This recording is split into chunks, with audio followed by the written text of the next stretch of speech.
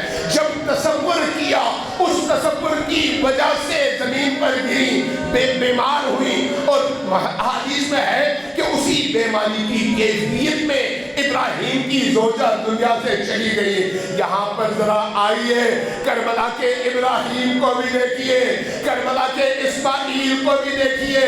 علی ابن ابی طالب کا جگر گوشہ حسین اپنے جگر کے ٹکڑے کے بدن سے تیروں کو ایک ایک کر کے نکال رہا ہے، اور یہ بیٹا اپنے باپ سے کیا کہتا ہے؟ بابا میں دیکھ رہا ہوں میری نانی حضرت فاطمہ الزہرا مجھے پکار رہی ہے، میرے دادا حضرت علی مرتضیٰ مجھے پکار رہے ہیں، میرے نانا حضرت رسول خدا مجھے پکار رہے ہیں، اور کہہ رہے ہیں علی اکبر ذرا جلدی آؤ تاکہ ہم تمہیں سیراب کر سکیں، حوض کوثر تمہارا مشتاق ہے۔